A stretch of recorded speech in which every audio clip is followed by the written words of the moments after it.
दंडवत प्रणाम. माझी सकाळची सुरुवात इतकी अशी छान गोड असते. बघा ना, आता हे माझं 1.5 वर्षाचं बाळ आहे. म्हणतात ना, की मुलीची पहिली साडी म्हणजे आईची ओढणी असते. तर अगदी तसंच म्हणजे हिला वाटलं, की बाबा टीव्हीला गाणं लागलं, की ही छान आई ओढणी घेऊन येते आणि आईला साडी घालून दे म्हणून बसते.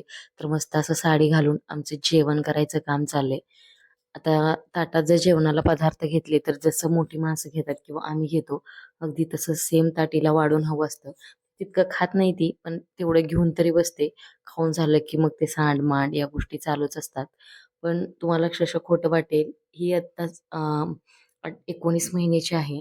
पण इतकी छान तिच्या स्वतःच्या हाताने जेवते ना, संध्याकाळचं सुद्धा असो किंवा सकाळचं सुद्धा असो, मी शक्यतो जास्त तिला भरवत नाही. तिला असं वाढून दिलं की ती छान हाताने खाते. त्याच्यानंतर तिचं मस्त जेवण वगैरे झालं होतं. माझी सुद्धा कामं बऱ्यापैकी आवरली होती. म्हणजे जो काही घरात पसारा वगैरे असतो, जी आपली रोजचीच कामं असतात, बायकांना कधी कामं सुटली आहेत का? तर छान अशी मी तिला अंघोळ वगैरे घालून घेतली होती. आणि आजकाल थंडी इतकी प्रचंड वाढली ना, की काही विचारू नका. तर मस्त आम्ही आमच्या बाल्कनीमध्ये उन्हाला बसतो. खूप छान ऊन येतं बाल्कनीमध्ये आणि मग तिथंच बसून आमचं कपडे घालणं, अंग पुसणं, मेकअप करणं अशा गोष्टी तिथे चालू असतात. आणि सकाळी आमची शिवण्या लवकर स्कूलला जाते, सगळे ऑफिसला जातात. मग दुपारपर्यंत आम्ही दोघीच घरी असतो आणि आमच्या दोघीचा असा गोंधळ दुपारपर्यंत चालू असतो. तर छान मग मी तिच्यासोबत आम्ही दोघी मस्त टाईमपास करतो. म्हणजे तिला मी जो काही टाईम द्यायचा ना, तर देते. अगदी माझी कामं बाजूला ठेवून मी अगोदर तिचं बघते आणि मग नंतर कामं बघते. आपली कामं तर काय होतच राहतात बरोबर ना, पण जे मुलांचं बालपण आहे ते अजिबात परत येत नाही. नंतर तिला तिला अंघोळ वगैरे घातली होती आणि ती छान शेजारचा दादा होता, तर त्याच्याकडे खेळत होती. म्हटलं तोपर्यंत पटपट कामं आवरून घ्यावी. तर भाजीपाला वगैरे होता, तर म्हटलं फ्रिज थोडासा मी आवरायला काढला होता. म्हटलं ज्या भाज्या वगैरे असतात तर लक्षात राहत नाही ना, जो ड्रॉवर असतो तो भरून ठेवलेला असतो, की बाबा काय भाज्या आहेत, काय नाही. आणि आजकाल भाज्या आम्ही ऑनलाईनच घेतो, कारण भाजी आणायला जायला खरंच टाईमच नाही मिळत. म्हणून भाज्यासुद्धा ऑनलाईन घेतो आणि ऑनलाईन भाज्यासुद्धा छान मिळतात. थोड्याशा कॉस्टली असतात, पण ठीक आहे, आता वेळ नाही तर काही पर्याय नाही. ज्या काही खराब झालेल्या होत्या त्या काढून टाकल्या आणि बाकीच्या व्यवस्थित मी त्याच्यामध्ये भरून ठेवल्या. जो ड्रॉवर होता तर तो मी सकाळीच स्वच्छ धुवून उन्हाला वाळवून घेतला होता आणि मग फ्रीजसुद्धा हातासारखा थोडासा पुसून घेतला. चहापत्ती पावडर वगैरे संपलेली ती सुद्धा एका डब्यामध्ये ओतून ठेवली. म्हणजे जर पटकन ओतून ठेवली ना, तर ते काम पटकन होऊन जातं आणि जर ते तसंच राहिलं ना, मग लागेल तसं त्या पाऊचमधूनच आपण काढून घेतो आणि तो पाऊच तसाच राहतो. म्हणून ही कामं मी पटकन करून घेते. आता गावावरून आलेला 2 दिवसाचा पसारा होता. म्हटलं कोथिंबीर वगैरे आणली होती तर ती निवडून घ्यावी. कारण काय होतं विकत आणू किंवा गावाकडून आणू, जर काही भाज्या वगैरे असतील ना, तर त्या मी अगोदर निवडून घेते आणि मग माझी बाकीची कामं करते. कारण ते जर राहिलं ना, तर ते परत खराब होऊन जातं. आता निवडेल, मग निवडेल असं म्हणत-म्हणत ते राहूनच जातं. आता या आमच्या शेतातल्या मिरच्या आणल्या होत्या. त्या मिरच्या मी देठ काढून छान अशा ठेवते. आता ह्याला काही धुतलेल्या वगैरे नाहीत, कारण फवारणी वगैरे बंद केली होती. त्याच्यामुळे मी छान देठं काढून ठेवले, तरीसुद्धा देठं त्याची सुकलेलीच होती.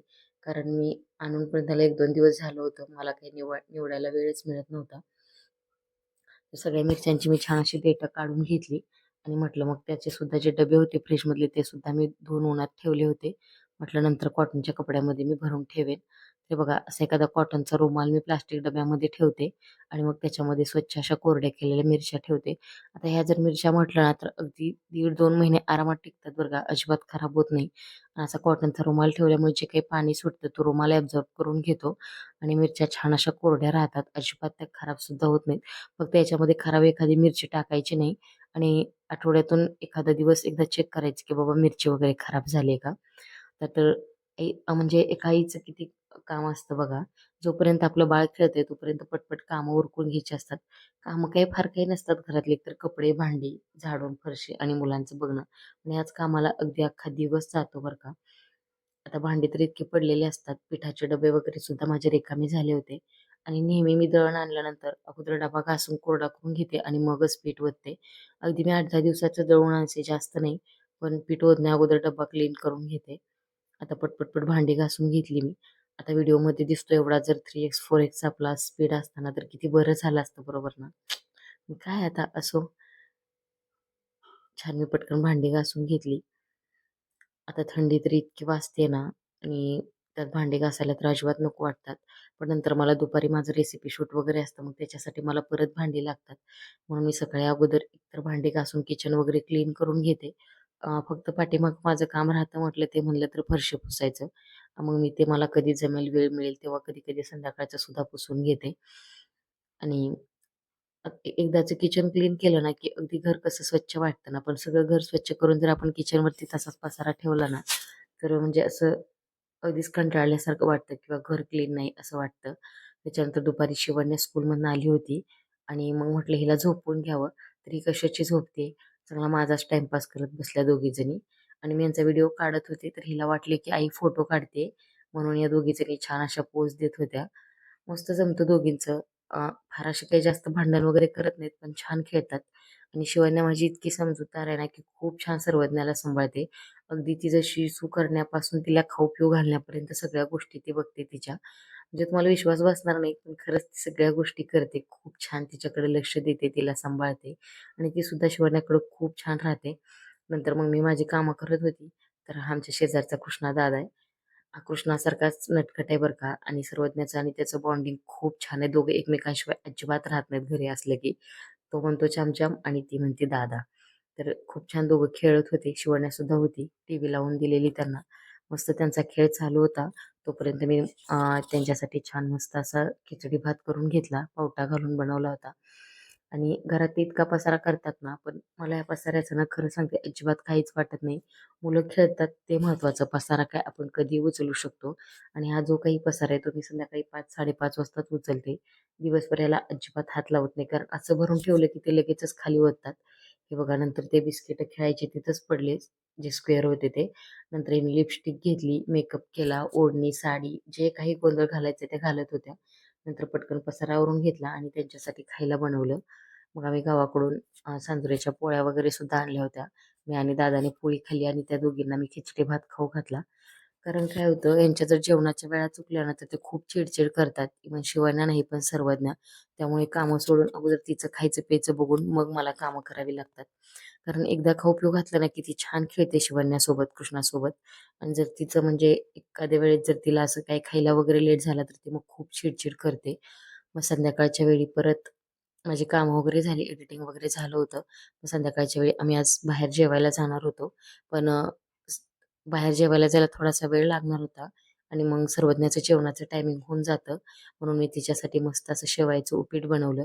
दोघींना छान खाऊ घातलं आणि मग जे भांडे वगैरे घासून घेतले होते, ते सुद्धा माझे कोरडे झालेले.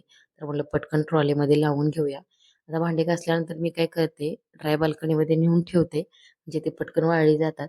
अगदी किचनवर ना मला भांड्याचं जाळं सुद्धा नको वाटतं. इतकं रिकामं किचन पाहिजे. जर किचनवर थोडी भांडी वगैरे असली ना, तर खूप पसारा वाटतो. पण आवरल्यानंतर किचनवर मी काहीच ठेवत नाही. तेव्हाच कुठे जरा मनाला बरं वाटतं. आता असं नाही की बाबा फक्त भांडी घासणे, भांडी लावणे, परत ती भांडी परत घासायला पडतात. परत ती घासायची, परत वाळवायची, परत लावायची. हे चक्र काही बायकांच्या जातीला अजिबात संपलेलं नाही.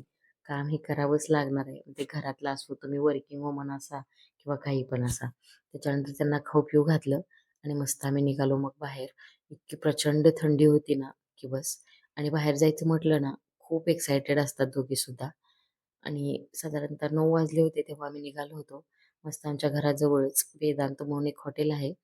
तर बऱ्याच वेळा आम्ही तिथंच जातो आणि आम्ही व्हेजिटेरियन असल्यामुळे प्युअर व्हेजच हॉटेल बघतो. व्हेज, नॉन-व्हेज मिक्समध्ये आम्ही अजिबात जात नाही. तिथं सुद्धा खूप वेटिंग होतं आणि एवढ्या थंडीमध्ये या पोरी बघा कशा आईस्क्रीम खातात.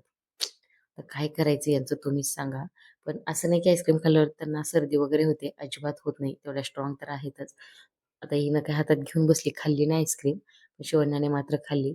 नंतर मग आमचा सुद्धा टेबल रिकामा झाला. मस्त आम्ही स्टार्टर ऑर्डर केला, जेवण केलं आणि हे बघा कसं खाते. तिथं हॉटेलमध्ये गेल्यावर सुद्धा हिला हाताने जेवायचं असतं. आईनं अजिबात भरवलेलं चालत नाही.